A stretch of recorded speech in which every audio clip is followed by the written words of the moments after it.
त्रिवेदी जी राष्ट्रीय प्रवक्ता सांसद भारतीय जनता पार्टी के हमारे साथ जुड़ गए। कुछ ही देर में अभय दुबे कांग्रेस पार्टी की तरफ से जुड़ेंगे और आशुतोष हमारे साथ पॉलिटिकल एनालिस्ट के तौर पर जुड़ गए हैं।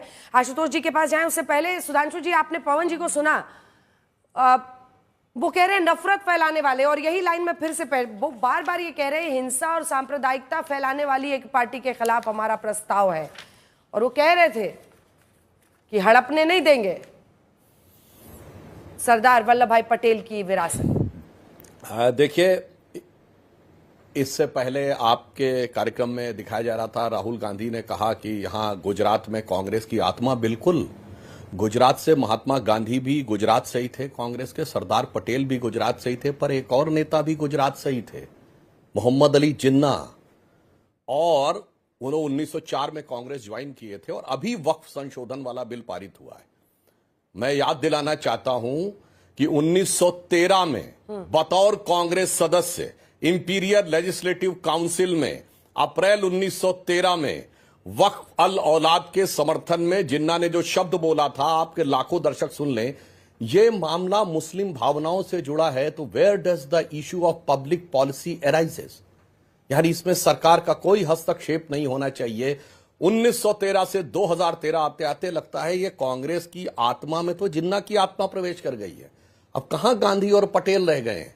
ये कह रहे हैं हमसे कि वो पटेल की विरासत, अरे पटेल की विरासत वो थी जिसने कहा था सोमनाथ का मंदिर बनेगा, और आज कांग्रेस कहती है कि बुलाने पर भी राम मंदिर के उद्घाटन में नहीं गए। अब किसके में कौन सी आत्मा है? सरदार पटेल की सबसे बड़ी मूर्ति भगवान मोदी जी ने बनवाई, वहां कांग्रेस का एक नेता नहीं गया, सम्मान की बात। इसीलिए मैं कहना चाहता हूं, और रही बात इनको कि अगर इनको ऐसा लगता है कि हम लोग निरर्थक प्रचार कर रहे हैं, तो मैं कोट करके बताना चाहता हूं, कांग्रेस के नेताओं को पता होना चाहिए महात्मा गांधी और सरदार पटेल और नेहरू जी के बीच में क्या था, ये किसी से छुपा हुआ नहीं है। इसमें कहीं कोई, किंतु मैं डेट के साथ बोल देता हूं, मार्च 1945 कैबिनेट मिशन प्लान, क्योंकि फरवरी 1946 नौसेना का विद्रोह, उससे डरे 16 फरवरी से 28 फरवरी।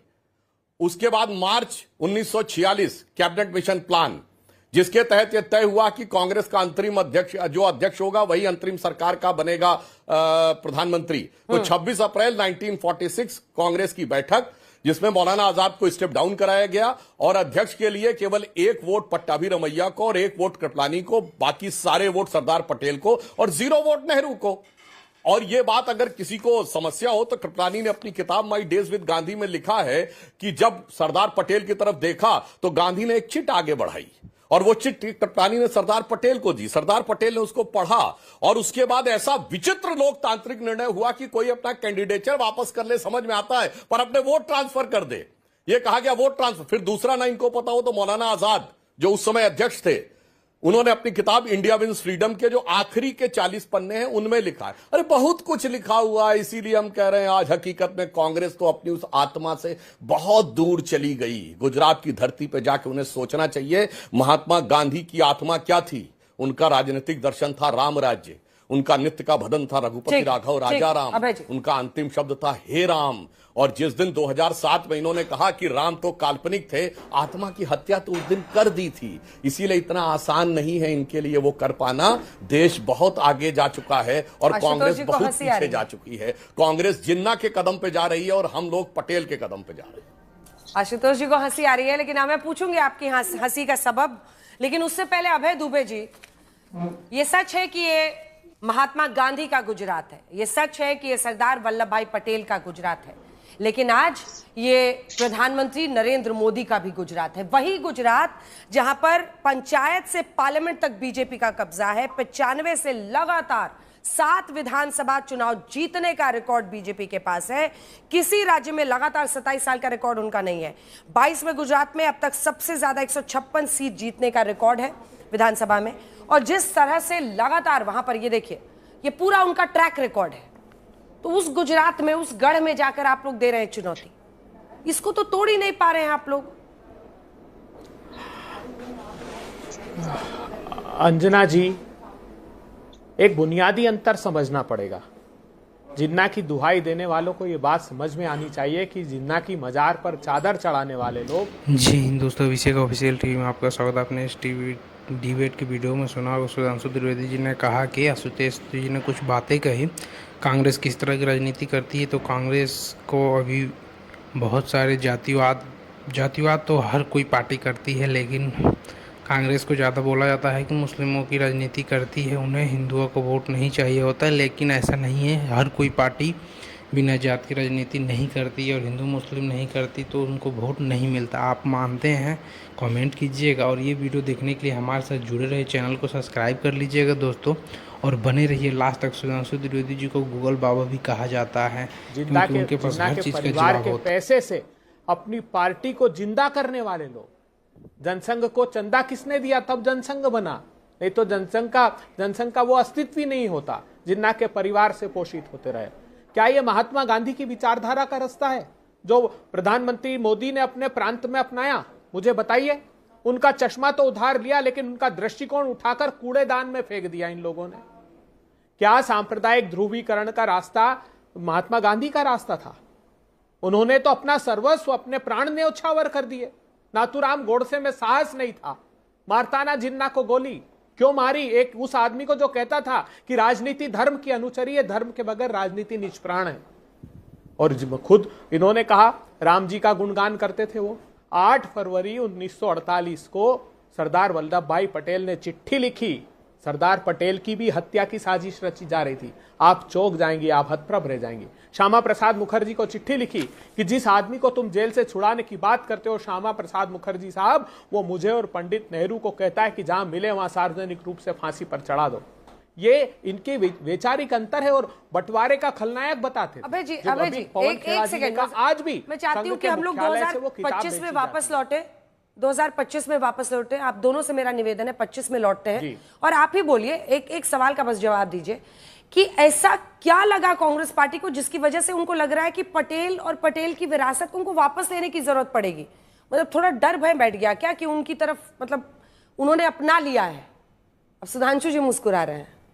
आपको लगा होगा ना कि छिन गया है, तभी तो आप उसको वापस रिक्लेम करने पहुंचे हैं। हम उन्हीं के सिद्धांतों पर चलकर आज तक यहां आए हैं। आज चूंकि सरदार पटेल की 150वीं जन्म जयंती है, तब हम उस भूमि को नमन करने आए, उस भूमि का, उस मिट्टी की, उस रज को अपने मस्तक पर लगाना चाहते हैं जहां से स्वतंत्रता के आंदोलन की बुनियाद रखी गई। क्या मूल मंत्र था हमारी त्रिमूर्ति का? वह चाहे पंडित नेहरू हो, वल्लभ भाई पटेल हो, महात्मा गांधी। महात्मा गांधी सरदार पटेल को कहते थे कि सरकार का मूल्यांकन करना हो तो 2 कदम दूर गांव में जाना। अगर किसान तुम्हारी सरकार से संतुष्ट है तो मान लेना सरकार अच्छी चल रही है। और ये वो सरकार है जो मुखौटा तो गांधी का लगाती है, जो कहती है कि पटेल के पद चिन्हों पर चल रहे हैं, लेकिन किसानों की राह में कील कांटे बिछाती है। वो फसलों के दाम मांगे तो जीप से कुचलकर मार दिया जाता है। क्या ये पटेल और महात्मा गांधी के सपनों का भारत है? क्या ये पटेल और महात्मा गांधी के सपनों का गुजरात है? हम लोग केवड़िया की तस्वीरें दिखा रहे हैं अभय जी, इसका जवाब वो देंगे। केवड़िया की तस्वीरें दिखा रहे हैं, आप लोग जाएंगे कि नहीं वहां पर स्टैच्यू ऑफ यूनिटी देखने?